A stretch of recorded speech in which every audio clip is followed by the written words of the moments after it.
You are listening to Own It on Active FM, a show that is aimed at inspiring you to become the boss of your own life, lead in your space, be the business guru that you've always wanted to be, work on your passions, and of course, stay on top of the game. Ladies and gentlemen, welcome to Own It on Active FM. I'm your host, Mr. T, and today we are joined by a humanitarian leader. This guy attended California Youth Global Summit at the age of 17, and since then he vowed to be a peace leader.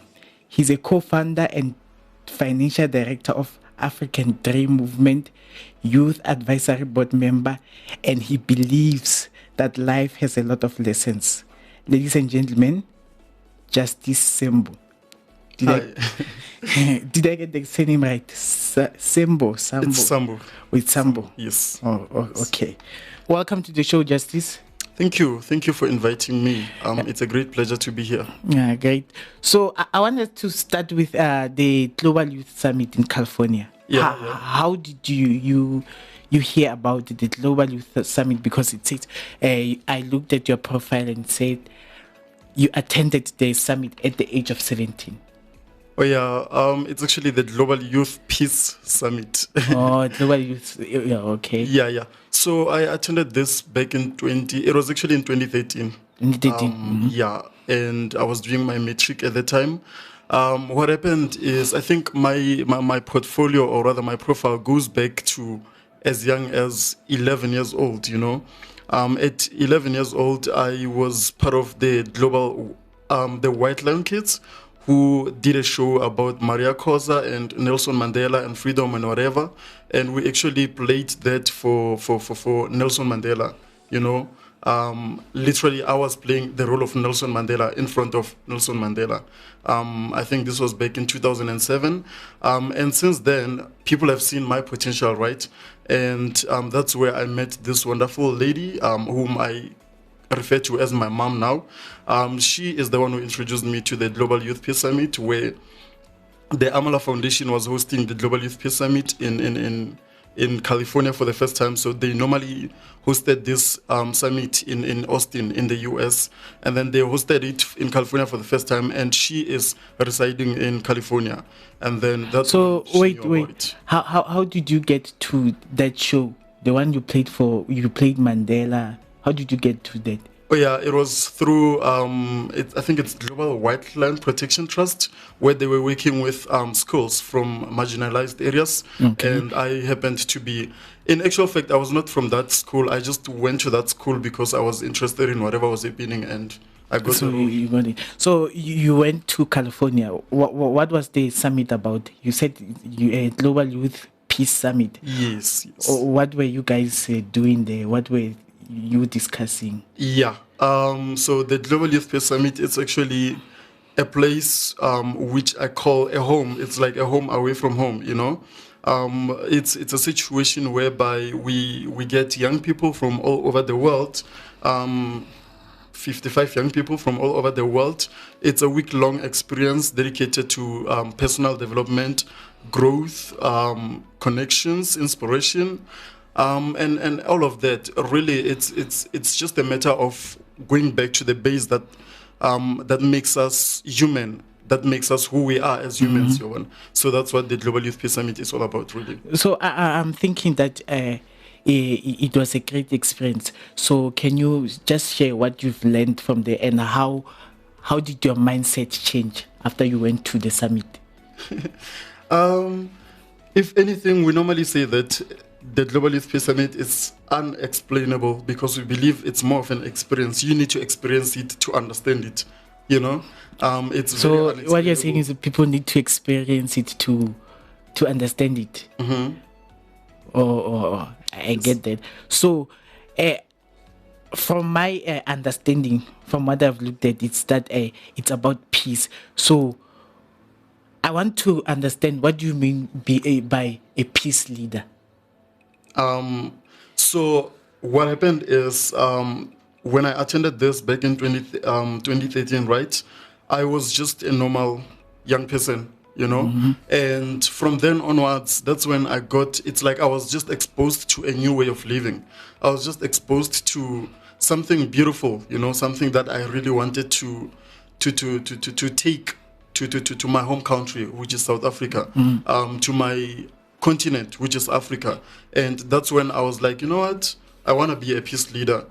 But as you might have seen, I was like, but at the end of the day, it all starts from myself. It all starts from within. So that's when I was like, no, in actual fact, if I want change, then I need to be the change that I want to be. And how do you do that? How do you be a peace leader in a country like South Africa, or in communities like the ones we have in South Africa, where there are a lot of things happening? How do you do that? That's a very difficult question, because basically your question requires steps to follow, and I don't believe there are steps to follow. It's just a matter of something that comes from within. It's a matter of you telling yourself that this is the life that I want to live, and having humility. It starts with humility. It starts with kindness, such things. So it's like there is no formula for this thing. There is no formula. Okay. There you have it. It's just this symbol. We'll continue with him after the break. This is Anton Kruger from Kahara River Lodge, and you are listening to Active FM.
Passion I pursue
and cling to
FFM.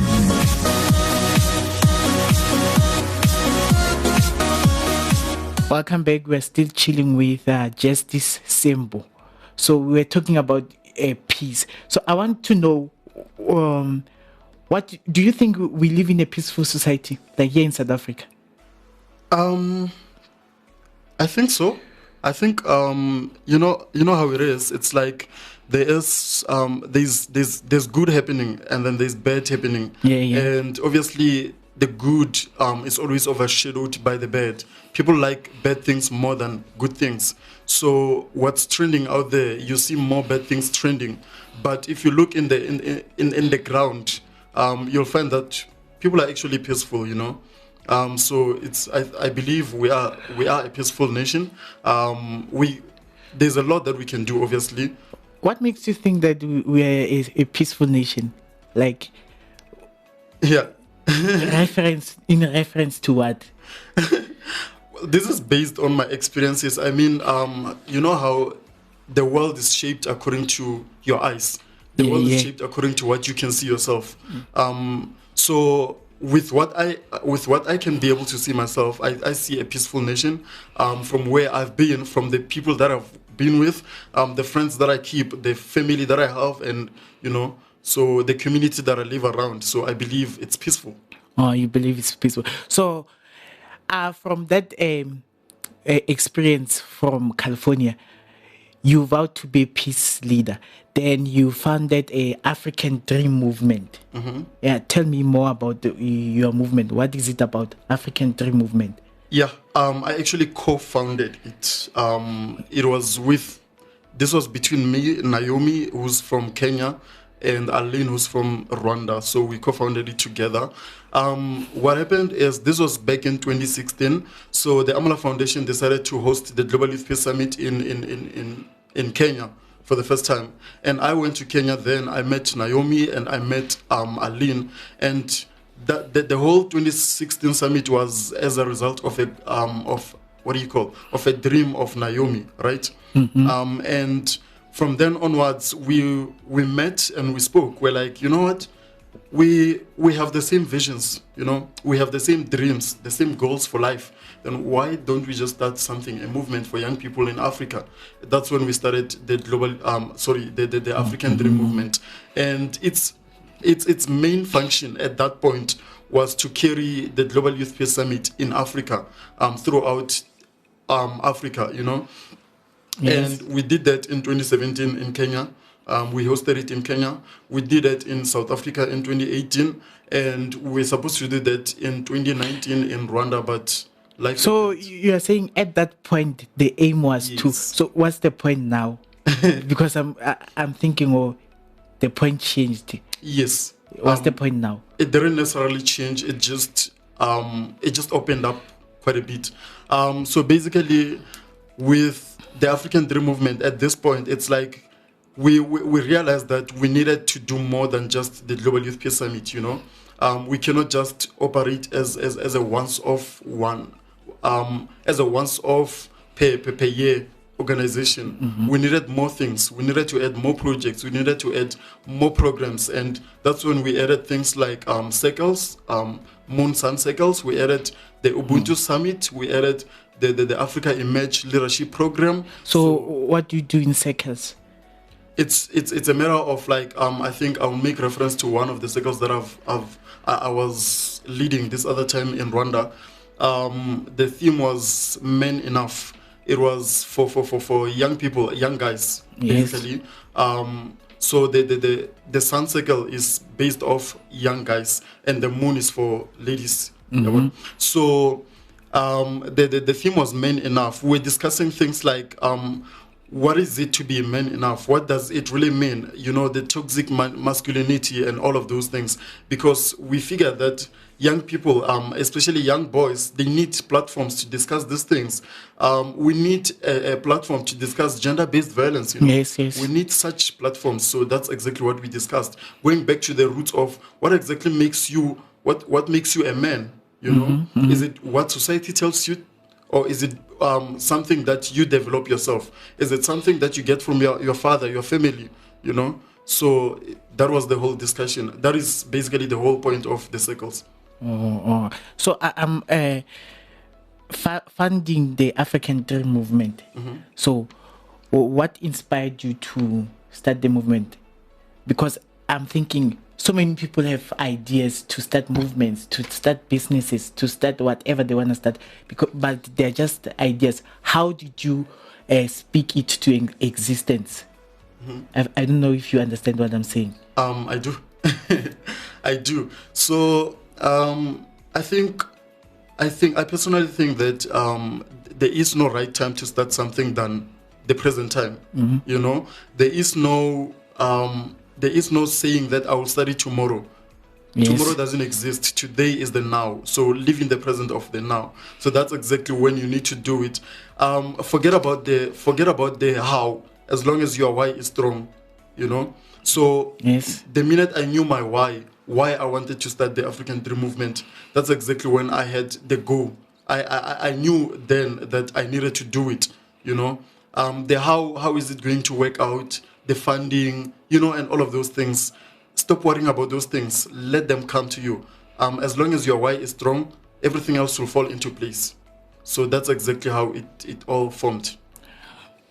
So here is someone who's been having this idea for the longest time, and they're struggling to get it to the ground. So what do you think they should do to get their idea to the ground? Yeah, find inspiration. I think you need to be inspired, you know. Find the inspiration first. So what inspired you for African Dream movement? Because you're saying you need to be inspired. What inspired you? Coming from where I come from, at a place like Ekonhoek, where I felt like most people's dreams are just around Ekonhoek. It's like my dreams are shadowed. It's like where I come from, that's all that I think life happens. That's where life happens, you know. I looked at that for myself and I'm like, is this really how I want things to end up for me, you know? I knew back in 2013 when I attended the Global Youth Peace Summit that no, there is more to life. You know, there is more to life. There is more things out there. You know, the world doesn't revolve around where I am at this point. You know, so that's where I got my inspiration. But wait, most of us fear to fail. Like didn't you have that fear to say, I will start this movement, it will fail, it will be a disaster? For example, if you've had some things before and they never worked out, and now you're like, no, I shouldn't do it, man. You know, but here is something quite interesting. I believe everyone needs to know and understand that we normally say that failure is not an option, right? Yeah. And I actually said this in another podcast that I did, that failure is an option. You know, failure has to be there. You understand? So you actually need to fail for you to learn. So in essence, we should expect it to expect everything we do that it fails. No, so, you don't expect everything that you do to fail. But I mean, like, we should have that room to say, I could fail. It's just a matter of understanding and knowing that even if I fail, this does not mean that it's the end of the world. I mean, how else do we learn? How else do we learn? You know, it's through failure that I'm able to stand up today. I believe that if I didn't fail in a lot of things that I've done in my life, I wouldn't be where I am today. So we shouldn't fear failure. Yes. That's what you mean. Basically, yes. That's what I'm saying. Yeah, that makes sense. So before we go to the break, I want you to think, to take you back to when you were featured on the 100 Mandelas of the Future on the News 24. So we'll talk about that after the break.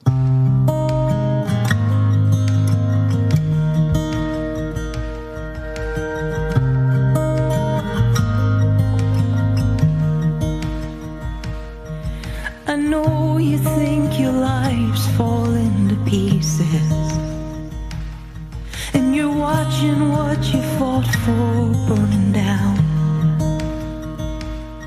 and you're thinking it's the end with no chance to start again. But hold on a minute, wait just a minute. What if your breakdown is a breakthrough, and the unknown is a new view of heaven coming down? What if the long nights are a refuge where he wraps you up and shows you heaven coming down? Heaven coming down.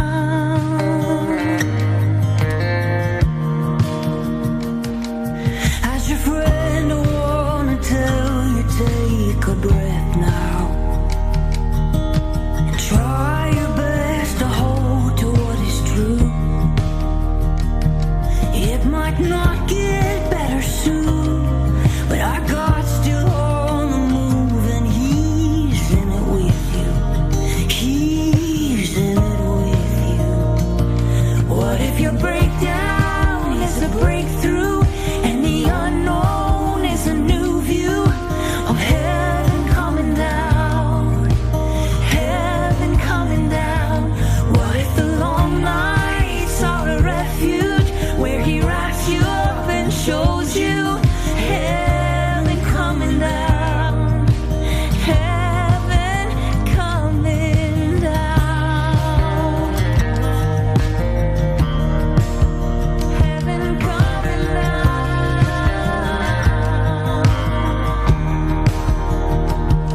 There may be terrors in the night, don't you fear it.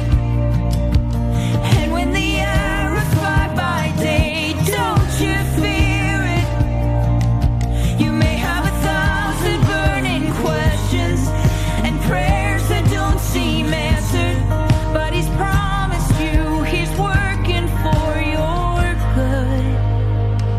What if your breakdown is a breakthrough, and the unknown is a new view of heaven coming down?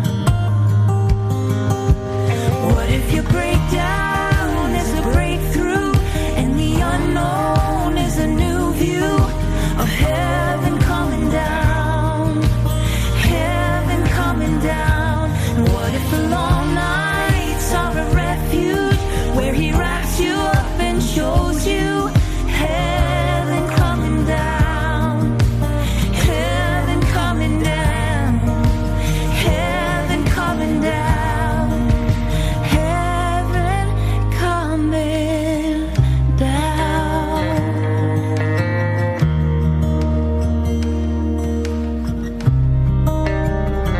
He's in it with you.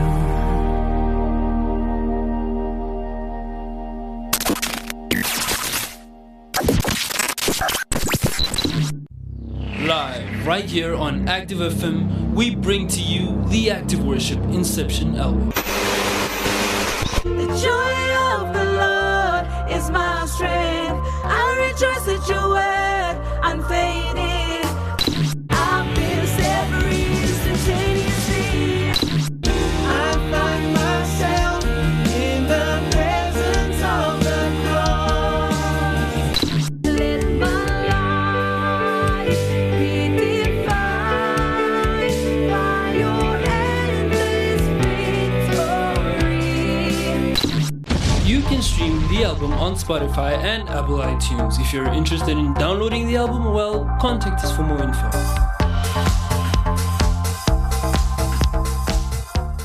Welcome back. We are still with Justice Simbo. So, before that, I've mentioned something about the 100 Mandelas of the future on News 24. So, which takes me back to the leadership. The leaders we have in our societies, be it in South Africa or wherever in the world. Or according to you, what do you think are the qualities that a leader should possess? Very interesting question. It's quite interesting because we asked this question in one of our activities during the time when we were in South Africa for the Global Youth Peace Summit, and we're like, what really makes a true leader? And people wrote down their qualities, and what we came up as an agreement to was that A leader is one person who knows when to lead from behind and when to lead from up front. Basically, What do you mean by from behind? Lead from behind. Yes, basically what that means is a leader should be an inspiration, right? Yes. You shouldn't be someone who wants to always be in front. You should give the mic to other people. You should be able to give the mic to other people, right? You should understand that not everything that you say is the correct one, is the correct things, you know? You should be able to allow other people to lead you at some point. So, and you should know when to lead. So by saying that, do you think some of our leaders, they are dictators? There's some dictatorship here. I wouldn't want to be on record saying such things. Obviously, for you understand. Yeah, I do. But I believe that with our current leadership, there is a lot that a lot of people could learn. You know, I don't really believe that politicians are leaders, at least at this point. I believe there's a lot of leadership qualities that needs to be learned. And the thing is that people think when you are a leader, you are just a politician, whereas you can lead in whatever space that you are in. Yes. Is that where you're coming from? Yeah. Basically, leadership doesn't revolve around politics. Leadership doesn't revolve only in business. You can be a leader literally anywhere in your life. You can be a leader of your own life. You can be leader of your community, you know, your school, your whatever, wherever you are. So you are not confined to one space. So I want us to talk about your leadership, the African Dream Movement. You're a peace leader. The companies that you've funded. What are the challenges of leading in whatever space that you're in? There are a lot of challenges. You know, I think one thing it's being tired. You know, exhaustion. You get exhausted, and that's exactly when you need to know when to rest. But say in the companies that I've started, I think one of the challenges that I've faced so far was just yesterday we're supposed to have an activity where we were supposed to go somewhere, but me being me, I got pulled into a lot of other things, you know. So you can at some point lose your focus. I got pulled into a lot of other things, and I forgot to communicate, and that is what's important, you know. Communication is very important. So in me forgetting to communicate, that means we lost out on that activity that we're supposed to do. In the African Dream Movement, our biggest challenge is finance. Yeah. Finance. And that actually is our determining factor as to what events, what programs can we host, you know. So there are a lot of challenges in every space. So those challenges, how do you overcome those challenges? With finances, for instance, I believe that there's always that you know how we normally say that things always work out, man. They always do, you know. So were you at the point where you had to take money from your pocket to fund the movement or whatever business that you do? I have gotten to that point, yes. I have gotten to that point. And most of the times, let's say we have a budget. The budget says we need, say, 350,000 to host this program, right? And so far we've only raised 150,000. At that point, we just need to start prioritizing. You know, what's important, what's not important. Cut out things that are not really important. So I take that finance is some sort of support. So when you started your movement or the other businesses that you do, did you get support from friends, family, or whoever? I think one thing that a lot of people needs to understand is networking is very important. Networking is very important. The people that you meet are not just because, you know, you didn't just meet someone just because. There is always a reason for that person. So if you understand that everyone that you meet has a purpose in your life, I think that will be the most important thing. How we have handled that is we network. I've attended a lot of things. I've been invited to attend one council training with the Ojai Foundation in the US, and I built a connection. I built a community. You know, we built a community around the people that we have met, and those are the people that support our dreams. But wait, I'm talking about support from the moral support, for example. When you tell your parents about your movement, your business, and they say, no, my child, don't do that, just focus on your studies, get a job, and all those things. They say, this thing will never work out. How did you get that kind of thing, or your family supported you, or friends to that extent? I think what's one area that I've been lucky in is getting support from the people around me. You know, it's always been an easy one where it's like every time I talk to my parents and I'm like, this is what I'm doing, this is what needs to happen. So you are good at convincing them that this will like that. Basically, and also they're just genuine people who like supporting what I do. They're like, at the end of the day, we cannot dictate what you want to do, because if we do that, you're gonna blame us if all else fails. Do you think that's maybe because your things always worked out from the time you said you were 11 years old when you started with the Mandela thing? Do you think you get support because of that? Because you've been consistent. You've been showing consistency with it. I can do this and that. Yeah, I can lead. I can do whatever.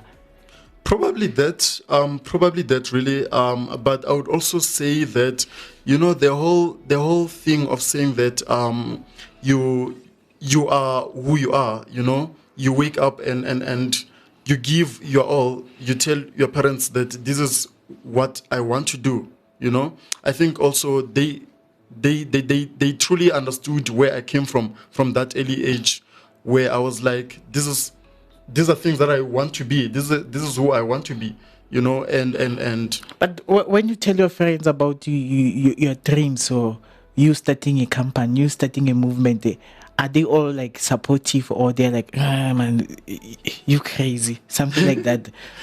And that kind of, because I feel like most people when we want to start something, we run it past our friends, and they like no, and that what can I say, demotivates us to do whatever we want to do. So your friends were always like, yeah, you were hyping you, yeah, do this, man, you got this, you can do it. True. Look at it this way. You know how we normally say energy attracts. So positive energy attracts positive energy, right? Yeah. My question to you is, why be friends with someone who doesn't support your dreams, who doesn't support your visions? You know, where are you going together? You know, where is your relationship leading to? So that's exactly what I'm saying. Be friends with people who actually support your visions, support your dreams. You know. In that way, they are able to complement your dreams and your visions.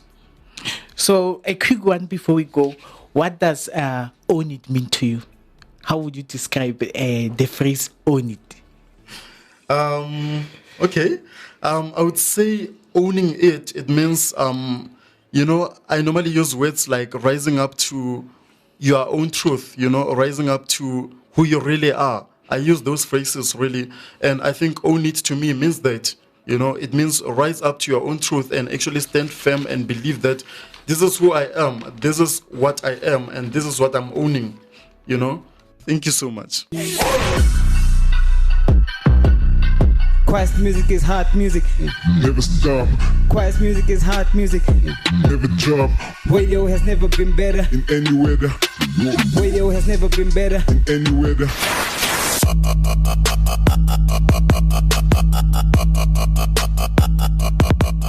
There you have it, ladies and gentlemen, from Justice Sembo. Please make sure that you check us out on Instagram at ActiveFM777. Facebook, we are ActiveFM777. Twitter, we are at ActiveFM. And on our website at www.activefm.co.za. We are also available on iTunes, Spotify, and YouTube. God bless you and stay away from trouble. Till we meet again next time.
separate me.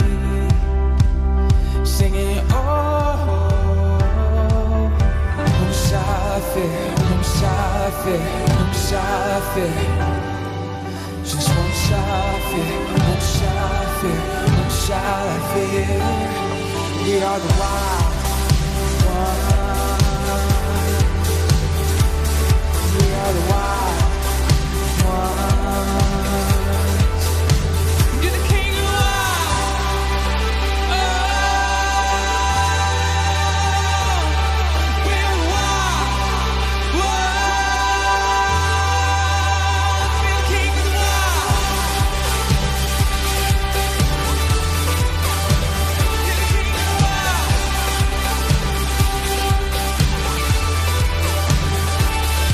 Taking you down. Moved by heaven's rhythm, led by one sound, calling out the wild inside me into darkness. We go out right, lights bright as your witness, singing, oh, Musafir, Musafir, Musafir. Just one Musafir, Musafir, Musafir. We are the wild ones. We are the wild ones. You're the king of the wild.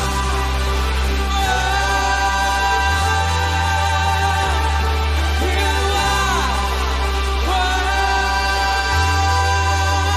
You're the king of the wild. You're the king of the wild. You're the king of the wild. You're the king of the wild.